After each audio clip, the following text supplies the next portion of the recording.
Hello and welcome back. Today we will be covering the way you get paid on TCGPlayer. The days you get paid on TCGPlayer are Mondays and Thursdays are the days the payments are initiated. You typically get them within 3 to 5 business days. Now that excludes national holidays, and those are US national holidays for anyone who is selling on the platform internationally. The way you get paid is it's based off the confirmed delivery date. If you are selling tracked, it is based off of a 24 hours after delivery that the payment is pending. That means that it is ready to be initiated on either the next Monday or the next Thursday. If it is Monday, it will be on Thursday that it will be initiated. If it is on Thursday, it will be initiated on Monday. Now, the way that works for non-tracked items is after 6 business days, it will be considered delivered, but you also risk it being disputed that the customer never received the item, and TCGPlayer will side with them or will expect you to side with them. If it gets disputed, the customer wins. Now, for international orders, it changes a little. It is a 21-day expected delivery date. So if it's an international order, if you're in the US and the card's sold in the UK, it won't get there won't be initiated until 21 days after, nearly a full month. You can pick and choose what countries you want. The only ones you can't choose, because they are US territories if you are located in the US, are Puerto Rico and Guam, are the two that I know for sure. But anything that is disputed by the customers, they did not receive it. If it did not have tracking, you're probably going to lose in a dispute. I will be honest. But otherwise, it's every Monday and Thursday. If you do direct, it can change to, you might get a payment once every 2 weeks, but it's once the package gets to TCGPlayer and it will be confirmed it's delivered, you will still get your payment. I will go more in depth on how the direct by TCGPlayer works in a later video. If I haven't already decided to post it before this one, of course. But you kind of run into some issues here and there where a seller claims they didn't get it, even though there is tracking. So it gets weird. But if the item arrives as damaged, they can still dispute it. And what I personally do, TCG doesn't really say anything about it, is I message them with my email. I ask them if I know I sent out a near mint or moderate played and they claim it came as damaged, it has a crease in the card and all. I ask them for an image of the card, and I ask them for a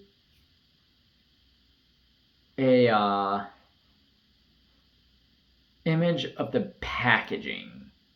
It may sound weird, but the issue is if the card is creased,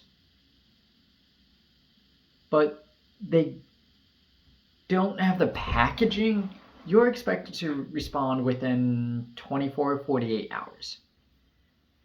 The package has to be shipped out within 48 hours. So if you're expected to respond within 24 hours, they're not expected to respond within that time frame. But if there's an issue with the product, they should keep the packaging. Now, if they send you pictures of the packaging and the item you ship to them, the item is clearly damaged, has a massive crease through it and all, but the packaging isn't, that's a little weird. Because the packaging doesn't, if you ship in a bubble mailer, it would still show the crease of the package being bent on the card.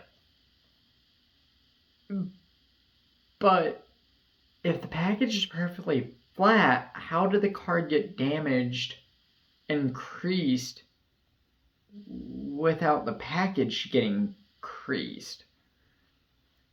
I haven't personally run into this issue, but I'm sure there's people out there who have. Just be weary when that kind of stuff comes up when you ship it with the tracking. What I find best is I will look at I know what the value of the card was when it's sold. I will look at what the value of a damaged card is, because I'm not going to pay $4 to have it shipped back, but also pay for that item for the shipping, packaging, and label to be shipped to them to have it returned, because at that point I will probably be completely out of all the funds that I spent on my card. Instead, I'll let them keep that damaged card, and I'll reimburse them everything to the point of,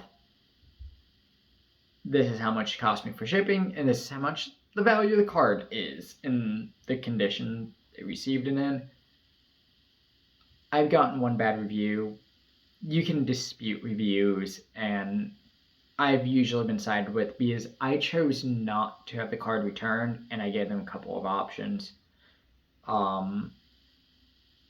You run into a lot of issues with people claiming stuff is wrong. Sometimes, you forget to put a card in, you go check your inventory on TCGPlayer, it says you don't have that card, you check your inventory, you have the card, you forgot. But when it comes to damage and shipping, once you've shipped it, and if it can clearly be told by the packaging, you're not at fault, the postal service is. You can file an insurance claim, which is what I advise to do, or you can let your customer know, hey, you can tell USPS, hey, this came damaged, it's best for you to personally do it, because you were the one who paid for the shipping, you were the one who shipped out the item in the condition that you said it was.